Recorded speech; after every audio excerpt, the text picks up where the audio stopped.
Welcome back to After Hours on Real America's Voice. Thank you guys so much for watching After Hours with Alex Stein right here on Real America's Voice. Now, it's Monday night. We had a crazy weekend. Donald Trump just started the war with Iran. And I'm seeing a lot of similarities, sadly, to the Bush administration when they went to the Middle East and started never-ending wars that we left in a very embarrassing fashion with the Taliban, flying and hanging off our B-2 bombers. So I want to ask the Governor Blagojevich, do you see any similarities with what is happening now in Iran and to what happened in the early 2000s after 9/11? I appreciate your analogy, and it's a valid one. I was there in Congress when that war happened, and I remember sitting in the Armed Services Committee and listening to the Joint Chiefs of Staff tell us there were weapons of mass destruction in Iraq, and then thinking they can't possibly be lying to us. And then I figured, well, I was still relatively young and inexperienced as a congressperson, and I'm a Democrat, Republican administration. Maybe some Democrats who had more stature, keep an eye on what they're going to do and how they're going to vote. And I remember looking at Hillary Clinton. She was the senator from New York. And so her husband was the president. They would know. And so they voted for that war, and so did I. We got duped. The Bush administration lied about weapons of mass destruction. They weren't there. If they were there, I think it was valid. And it was necessary to get rid of those weapons of mass destruction to protect the United States, protect our allies in the Middle East, and our allies in other places. So there's an analogy with regard to, the threat. I think, though, it's very different today when it comes to Iran. The threat of them actually getting nuclear weapons, I think, is a lot more real and believable than weapons of mass destruction with Saddam Hussein. Saddam Hussein did what he did in Kuwait. Then he got his ass kicked by the first President Bush and basically was locked into that place. But Iran has been exporting terrorism for decades. I do work for the president, for the autonomous portion of Bosnia in Europe called the Republic of Srpska. And that place has been persecuted by an Iranian-influenced Bosnian Muslim majority in Sarajevo, the capital of Bosnia, which was created in the 1990s during the breakup of Yugoslavia. Iran is all over the place there. We know what they've done with Hezbollah. We know where they've been with the Houthis. We know the terrorist acts that are worldwide. I'm fearful that among the 15 million illegal immigrants that came to America, how many of those are potential terrorists that came from Iran or were encouraged by Iran to come here? It's a very different analogy when you think about the role Iran is playing worldwide and what it's trying to do with its radical version of Islam. And I would also then say we have a very different president than Bush. I can't believe Trump would suddenly now completely change his views unless circumstances compelled him to do so. When Abraham Lincoln ran for president, Alex, he was encouraging people to not panic, urging the South, we're friends, we're not enemies. We want peace, we're not looking for war. But then events unfolded and he won the election in 9 or 11 southern states seceded from the Union. He was determined to hold the Union together. War came, was brought upon him. I believe the same thing has happened here. I don't think we'll ever see the time where there'll be ground troops, because that I think is a very, very serious concern that you raise. And I think the war is going fantastic so far. I believe the Trump administration with what they're saying with regard to the success it's having. They decapitated the leadership there. So I think it's the sort of thing that at this point, you just got to trust the president of the United States. And the Donald Trump I know is a very smart, savvy, tough guy who's doing this for the reasons that he's enunciated, and that is basically to protect the United States and the world from this terrorist regime that if they got a hold of a nuclear weapon, God forbid what the nature of the world would be with rogue, evil, wicked leaders like the one who was just killed and the regime that's been running Iran for more than 40 years. No, and I think you are right. Everything you said is correct. I do trust Donald Trump. We do have to trust the plan. But this is, I guess, my frustration is that obviously, Israel is our biggest ally, so they wanted this. But I feel like this is going to make Israel a bigger target for Iran now. I feel like, I guess my point is, it has the opposite effect that is intended because, yes, we can beat them in war. We can, drone strike them and all that. But now more people are going to be radicalized to actually do a terror attack. I go to these left-wing protests all the time, and I go to these, pro-Palestine protests. And I said it in my monologue, these people are willing to suicide bomb themselves. Like, that is a very hard enemy to defeat because we actually value our lives here in America, and we're fighting an enemy that doesn't. So I guess my only fear is that this becomes a war of attrition where we're just, basically trading bombs for bombs and see who runs out of money first. And I know that they will probably run out of money before America, but do you foresee it possibly going longer than the 4 weeks that Donald Trump has said that it should go? Well, I don't have enough information to really give you an honest assessment of it. I would say that, it's possible it could go longer. It's hard to control events when they're unleashed in a situation like war. But I do think that once you commit to something like this, as President Trump has, I think he's going to see it through. And he's going to see it through to the end because there's no point in doing it unless you're going to see it through.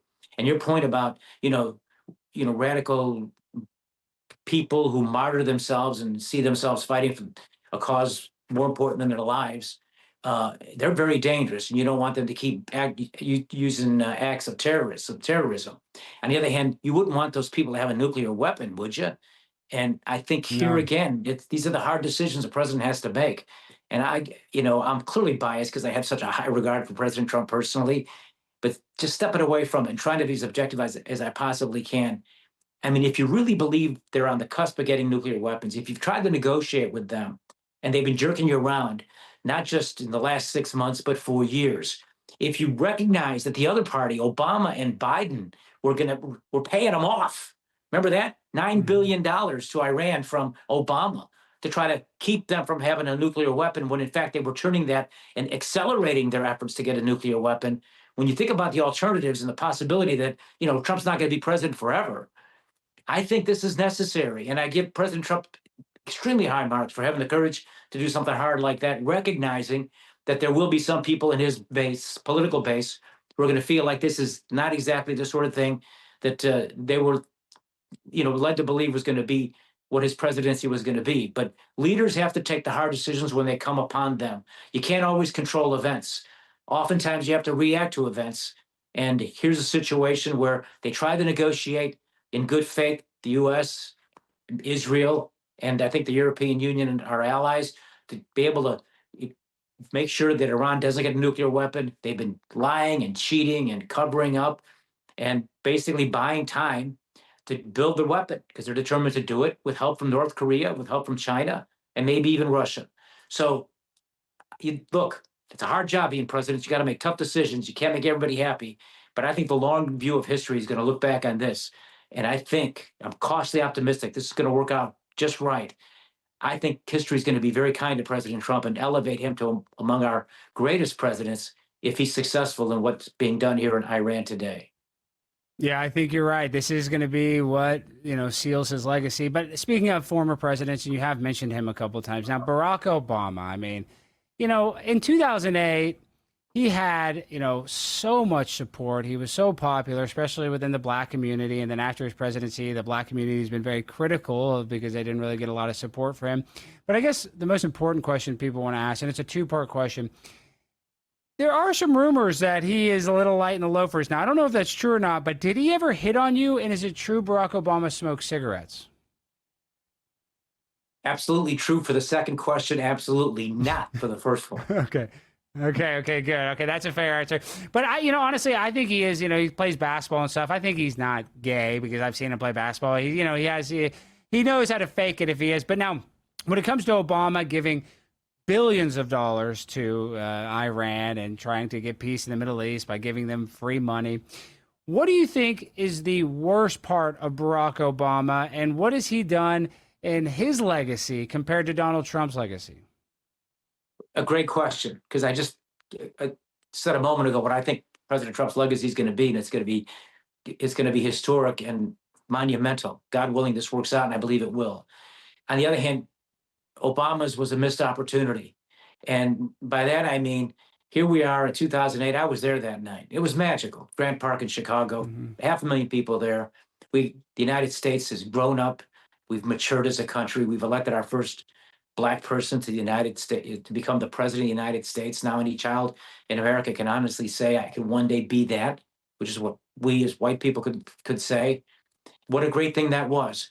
The promise of that was great. Here's where he failed. Instead of bringing our country together and building on that to become one nation under God, right? He divided our country along the lines of race for cheap, immediate, expedient politics. And that's what the Democratic Party has become. And then they play this race card all the time, and yet they do little or nothing to actually elevate and improve the lives of everyday, ordinary Black people. And the case in point is how they've set a priority for illegal migrants over and above the Black community in low-income, underprivileged neighborhoods. It's glaring what's happening here in Chicago and in Illinois. And the Black neighborhoods that Obama came from, which he really didn't come from because he came from Hyde Park, which is sort of an elite place. Obama didn't come from those neighborhoods. In fact, he grew up in Hawaii, you know. But anyway, in those neighborhoods that overwhelmingly supported him and supported me and support Democrat candidates, in those neighborhoods, now it's illegal migrants are a bigger priority than the underprivileged living in those poor, challenging neighborhoods. And in Illinois, under Pritzker, Governor, we spent $3 billion. Oh. Yep. Go ahead. Well, I was just going to say, in Chicago, you're right. Now they go viral every week. The city council, the African-American community is constantly getting upset that they don't even have access to social services in their community because the illegal immigrants have taken it all from them. Right. And the Democrats have been exposed on whose side they're on, right? And yet the Black community gives the Democrat candidates 90 to 95% of the vote, you know, in every election. And, you know, I think more and more, we saw this in the last election with Trump, who got a historic number of Black votes, more than any Republican since 1960. And that was, you know, substantially more than any Republican since 1960. I think more and more, I think the Black community is realizing who today's Democratic Party is really about. And even the Democratic Party I was in could have done so much more for the Black community. Their rhetoric did not match their deeds. Their deeds did not match their creeds. They talk a big, big game, and then they don't deliver nearly what they should to try to provide opportunity, not handouts, hand up, create opportunities in those neighborhoods to give young Black people a chance to be able to find employment, learn crafts, learn trades, go to school, get a decent education, which they don't get in public schools, and have a chance to chase the American dream and live the American dream. But you see the practical, cynical politics among the Democrats is they don't want the Black community to be freed from that. It's plantation politics. It's what the first Black mayor of Chicago called it, Harold Washington. Just give them enough, but don't let them have more than enough that frees them from their dependence on Democratic Party policies. Because if that happens, they will do what the Latino community is doing, because they work hard and they build businesses. They move into the middle class. They move into the upper class. A lot of them are getting rich, and they resent the Democrats always taxing them. And so the Democrats don't want to lose that. And the way they don't lose that is they keep calling the other guy a racist. And when they do that to Trump, it's really maddening, because Trump is not racist at all. And relatively compared to Biden and the 1994 crime bill and Clinton, the 1994 crime bill that condemned young Black people, first-time nonviolent offenders, to long, long sentences that denied them a chance at a second chance, Trump is the direct opposite of what those Democrats did to Black people. Guys, coming up next, we're going to ask the governor the hardest question we've ever asked him, and it's about Michelle Obama. I'll let you guess what that question is coming up next.